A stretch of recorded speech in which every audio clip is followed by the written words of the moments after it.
ウクライナ軍の新兵器開発はさらに加速しています。圧倒的なコスト削減に成功し、ロシア軍に与える打撃はさらに増大していくことでしょう。皆さんごきげんよう、上川薫です。今回取り上げる話題はウクライナ情勢。今回の動画では、ウクライナ軍の軍事面における進化について主に解説を行っていきます。まず最初に取り上げるのが、ウクライナ軍がカスピ海にいるロシア軍艦艇に対する攻撃を成功させたというニュースが入っています。これまでウクライナ軍の攻撃範囲として、黒海におけるロシア軍艦艇に対する攻撃は様々行ってきました。ウクライナの領海から様々な水上兵器なども発信することができ、ロシア軍の黒海艦隊を圧迫し続けています。そのため、ロシアの黒海艦隊は今や反対司令部のあったクリミア半島セバストポリから撤退し、黒海の奥深いところの港に引きこもっているような状態です。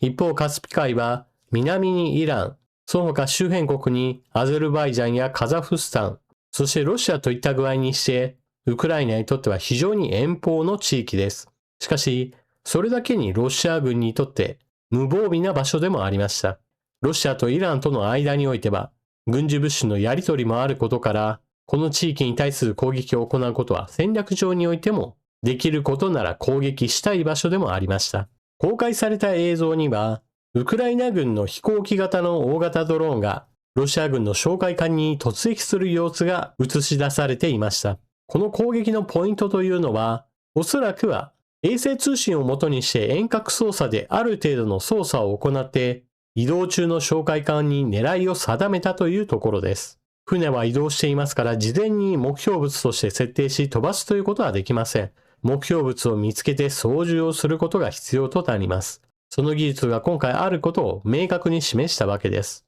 こうしたウクライナ軍の遠距離攻撃兵器の性能向上は目覚ましいものがあります。攻撃兵器の性能向上とともに注目すべきポイントがあります。それがコスト削減に成功しているという点です。大型のドローンというものは有効性については以前から証明されていました。例えばアメリカがアフガニスタンで運用した時においては操縦手はアメリカ本土にいて、それをはるか彼方、アフガニスタンでタリバン攻撃に用いたりもできました。ただし、そこには大きな問題があります。非常にコストがかかったという話です。ですから、アメリカの運用している大型ドローン、世界中にどんどんと普及するようなことはありませんでした。しかし、そうしたことに風穴を開けたのが、トルコのバイラクタル TB2 で、ナガルノカルバフ紛争において大活躍したこの機体は、従来のアメリカ製の大型ドローンの10分の1の価格だと言われています。相手の部隊に十分な性能を持った地対空ミサイルがなければ、こうした大型ドローンでも相手の地上戦力に対して打撃を与え続けることができます。ただ、ウクライナもこうしたトルコ製のバイラクタル TB2 については採用していたのですが、大きな問題がありました。初期においてはロシア軍の対空ミサイルは非常に潤沢な状態でしたから、バイラクタル TB2 を前線に出せば、地対空ミサイルで撃墜される、そうした事例もたくさんあったのです。しかし、戦争の長期化に伴って状況は大きく変わってきました。まず第一に、ウクライナ国内で国産の大型ドローンを製作することができるようになってきました。多くのドローンをウクライナ国内で生産して反撃として実戦投入を行っています。ウクライナ国内に様々な企業があって、しのぎを削っているわけですが、その中でも最も有名になったのがファイアポイント社でしょう。ファイアポイント社の場合だと、型番として FP 何々といったような型番が与えられています。その中で今回注目するのが FP2。このドローンは従来であれば目標物に対して突っ込む突撃型の大型ドローンでした。しかし、ここ最近新たな改造が行われました。それが無誘導ではありますが、ロケット弾を搭載し、地上標的に対する攻撃を開始したのです。その映像なども公開されていました。ただし、この映像公開にあたっては、様々なポイントが指摘されています。まず第一に、無誘導のロケット弾ですから、目標物を正確に破壊することができるわけではありません。しかし、従来とは全く異なるポイントは、今までは使い捨てが前提でした。目標物に突っ込んでしまえば必ず爆発する、もしくは不発に終わったとしても、もはや大型のドローンが帰ってくることはありません。しかし、ロケット弾を搭載したこのタイプにおいては、攻撃が終わった後、帰ってくるということもある程度前提にしています。ですから、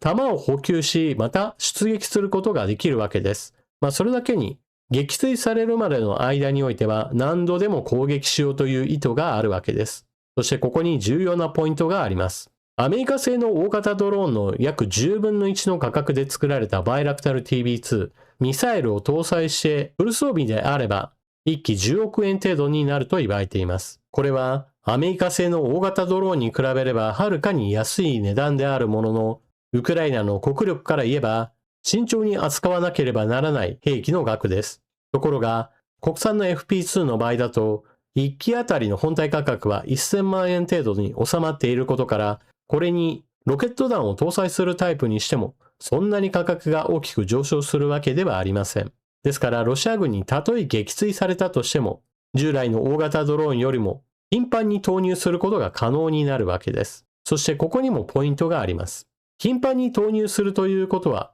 ロシア側がこれに対抗して対空ミサイルを次々と撃って撃墜していると何が起こるか。それが対空ミサイルの枯渇問題です。ロシアの軍需産業といったものは、砲弾類などについては非常に大量に生産することができるわけですが、これはある程度枯れた技術だからこそできる話です。一方で対空ミサイルを量産するといったことは、どうしても難しいものです。もともと一発あたりの価格も高いですし、必ず精密部品類などの生産量が限られるものも使用しなければなりません。実際、ウクライナ軍の大型ドローンの運用といったものが本格化していくことによって、ロシア軍の対空ミサイルは在庫がどんどんとなくなっています。2022年から2023年あたりにおいては、ロシア軍の対空ミサイルはむしろ余っている状態でした。なぜならば、ウクライナ側の戦闘機やヘリコプターは撃墜されることを恐れて、前線にはあまり出ず、ちょっと離れたところから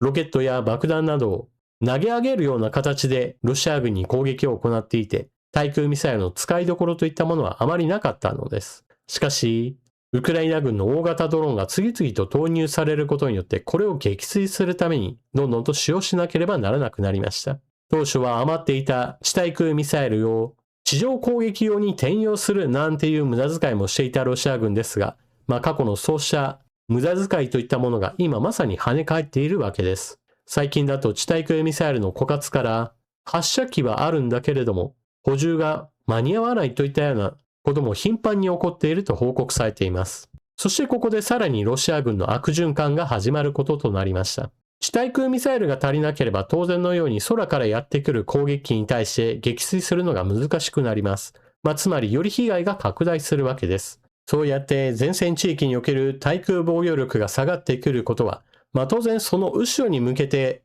ウクライナが放つ大型ドローンも素通りすることができます。今日入ったニュースにおいては、ロシアの首都モスクワのさらに北側に対する攻撃を行い石油タンクを爆発、炎上させるといったこともニュースとして入っています。消火それ自体は成功したようですが、首都モスクワを横切るような形で飛んだ可能性もあり、ロシア側の防空体制に穴があることをまた示しています。こうしたモスクワ周辺に対する攻撃を実施したのは、ここ最近、ロシアがウクライナに対して猛烈に攻撃を行った反撃だと言われています。弾道ミサイルが住宅地を攻撃、子供を含む多くの民間人を殺害するといった事件が発生しています。これに対する報復攻撃であったのではないか。そのように報道もされています。ウクライナ側は、ロシアの軍事拠点や軍需工場、そして戦争推進の資金源となっているエネルギー関連施設などに対する攻撃を主に行っています。一方、ロシアは徹底的にウクライナの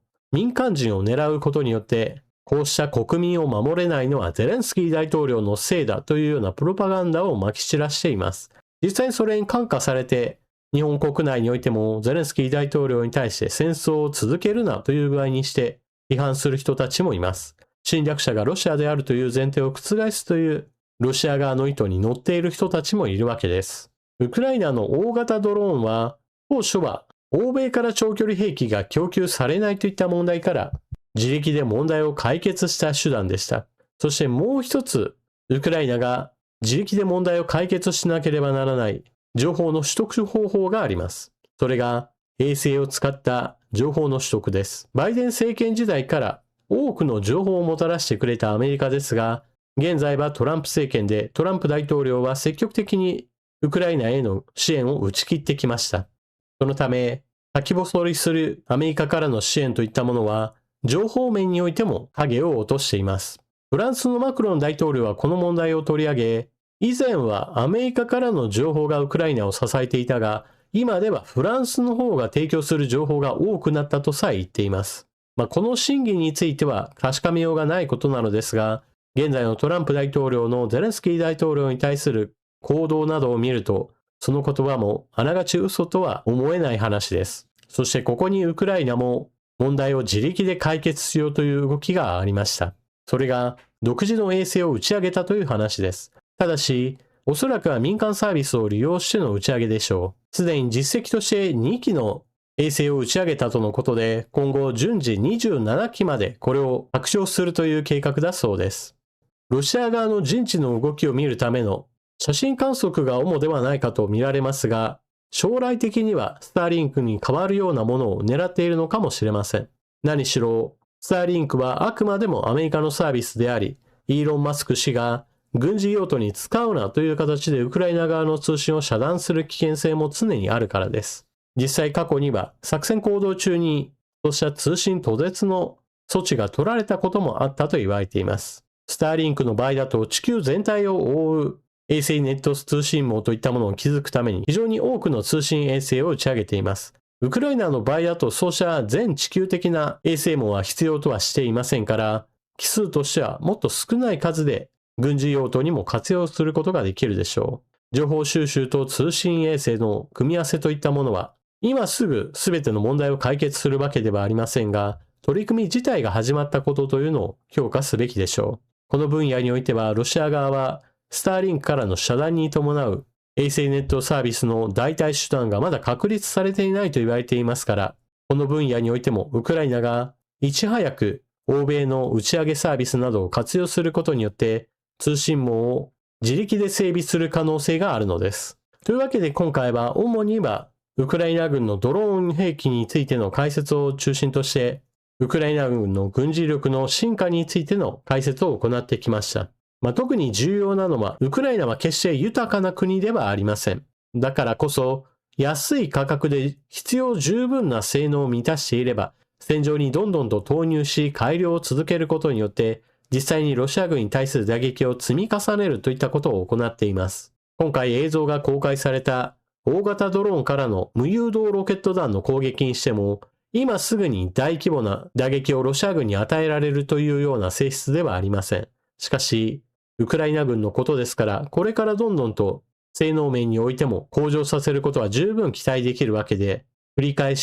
し攻撃を行う。この体制づくりをできることだけでも十分明るい材料だと言えるはずです。こうした兵器の進化といったものは、直接的にロシア軍の軍事力を削ぎ落とすといったこともそうですし、補給部隊を襲ったり、もしくは重要施設などに対する攻撃、様々なところで選択肢が生まれることとなります。それらに全て対応しようと思えば、ロシア側の人とお金はよりかかってくるわけなので、攻撃に避ける労力といったものもまた削られることとなります。プーチン大統領としては、少しでも占領地域を広げたいと考えているでしょうが、だからといって守備を怠れば、さらに被害が拡大して、前線地域における兵士たちの補給もままならなくなるわけなので、このあたりはどうやってもバランスを取らざるを得ないでしょう。そしてそのことは前線地域におけるロシア軍兵士の疲弊へとつながっていき、事態はさらに悪化する可能性が高まるというわけです。皆さんは今回の解説を聞かれてどのようなことを思われたでしょうか。ぜひともコメントしていってください。